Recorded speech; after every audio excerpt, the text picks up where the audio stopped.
आपने तीसरा अध्याय सुना था। अब हम बढ़ते हैं चौथे अध्याय की ओर, जहां चाणक्य हमें समझा रहे हैं कि शरीरधारी जीव के गर्भकाल में ही आयु, कर्म, धन, विद्या, मृत्यु, इन पांचों की सृष्टि साथ ही साथ हो जाती है। इस नीति के द्वारा चाणक्य मानव जीवन की सभी बातों को पूर्व निर्धारित मानते हैं। उनका मत है कि मनुष्य जीवन काल की अवधि मृत्यु, सुख दुख, मान अपमान, विद्या और संपत्ति का भोग सभी ईश्वर के अधीन है। बिना उसकी मर्जी के पत्ता तक नहीं हिलता। अतः सब कुछ उस पर छोड़कर मनुष्य को अपने कर्म पर ध्यान देना चाहिए। आगे चाणक्य समझाते हैं कि साधु महात्माओं के सत्संग से पुत्र, मित्र, बंधु और जो अनुराग करते हैं वे संसार के चक्र से छूट जाते हैं और उनके कुल धर्म से उनका कुल उज्जवल हो जाता है।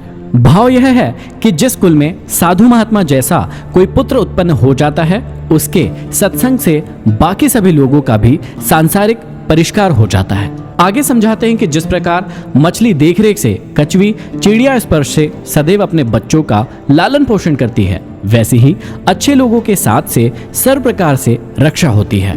यहाँ चाणक्य सत्संगति पर जोर देते हैं और कहते हैं कि अच्छे लोगों का साथ होने पर किसी भी प्रकार की हानि नहीं होती है।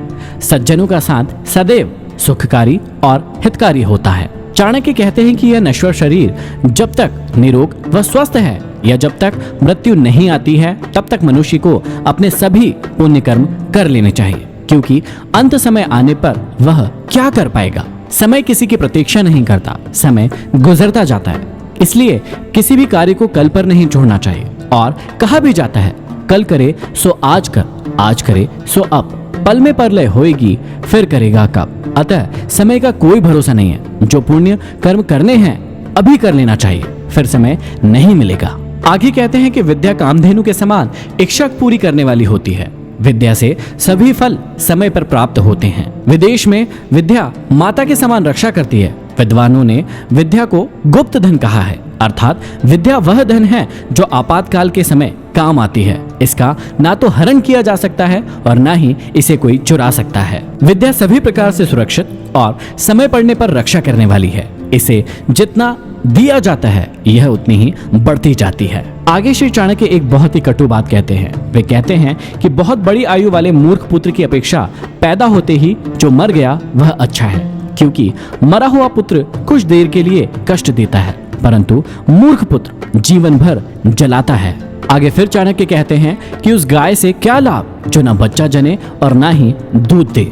ऐसे पुत्र के जन्म लेने से क्या लाभ जो ना तो विद्वान हो और ना ही किसी देवता का भक्त हो। भाव यह है कि दूध देने वाली गाय के समान ही ऐसा पुत्र की कामना की गई है जो विद्वान भी हो और ईश्वर में आस्था रखने वाला भी हो। और ऐसे बच्चे सदैव सुख देने वाले और माँ बाप का नाम रोशन करने वाले होते हैं। आगे इस चाणक्य समझाते हैं कि राजा एक ही बार बोलते हैं, मतलब आज्ञा देते हैं। पंडित लोग किसी कर्म के लिए एक ही बार बोलते हैं, मतलब बार बार श्लोक नहीं पढ़ते हैं। और कन्याएं भी एक ही बार दी जाती है। ये तीन एक ही बार होने से विशेष महत्व रखते हैं।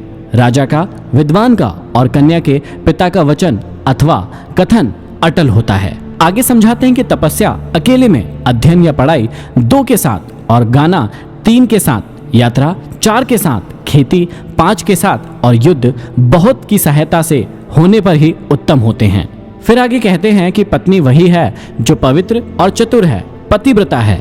पत्नी वही है जिस पर पति का प्रेम है। पत्नी वही है जो सदैव सत्य बोलती है। आगे समझाते हैं कि बार बार अभ्यास ना करने पर विद्या विष बन जाती है। बिना पचा भोजन विष बन जाता है। दरिद्र के लिए सज्जनों की सभा या साथ और वृद्धों के लिए युवा स्त्री विष के समान होती है। अभ्यास से ही शिक्षा अथवा विद्या का विकास होता है। जो भोजन पचता नहीं है वह शरीर पर कुप्रभाव डालता है। एक दरिद्र परिजन अपने ही लोगों को विष के समान दिखलाई पड़ता है।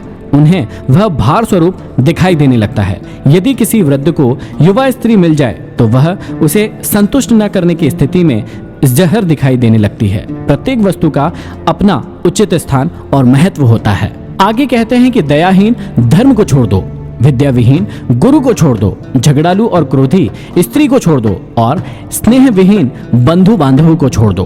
भाव यह है कि ऐसे धर्म को कभी नहीं अपनाना चाहिए जिसमें प्राणी मात्र के लिए दया भाव ना हो। ऐसे गुरु को नहीं अपनाना चाहिए जिसमें विद्वता या ज्ञान न हो। ऐसी पत्नी को कभी स्वीकार नहीं करना चाहिए जो क्रोधी स्वभाव की हो और कलह करने वाली हो। साथ ही ऐसे परिजनों से संबंध नहीं रखना चाहिए जो सुख दुख में काम न आए। बहुत ज्यादा पैदल चलना मनुष्य को बुढ़ापा ला देता है। घोड़ों को एक ही स्थान पर बांधे रखना और स्त्रियों के साथ पुरुष का समागम न होना और वस्त्रों को लगातार धूप में डालने से उनका बुढ़ापा आ जाता है। बुद्धिमान व्यक्ति को बार बार यह सोचना चाहिए कि हमारे मित्र कितने हैं, हमारा समय कैसा है, अच्छा है या फिर बुरा है। यदि बुरा है तो उसे अच्छा कैसे बनाए, हमारा निवास स्थल कैसा है, हमारी आय कितनी है और व्यय कितना है, मैं कौन हूँ, आत्मा हूँ अथवा शरीर, स्वाधीन हूँ अथवा पराधीन, तथा मेरी शक्ति कितनी है। आगे चाणक्य कहते हैं कि राजा की पत्नी, गुरु की स्त्री, मित्र की पत्नी, पत्नी की माता अर्थात सास और अपनी जननी, ये 5 माताएं मानी गई हैं। इनके साथ हमेशा माँ का व्यवहार करना चाहिए। यदि आप इन सभी बातों का ध्यान रखेंगे तो अपने जीवन में सफलता के मार्ग पर आगे बढ़ते चले जाएंगे। आप सुन रहे थे संपूर्ण चाणक्य नीति का चौथा भाग। अब बढ़ते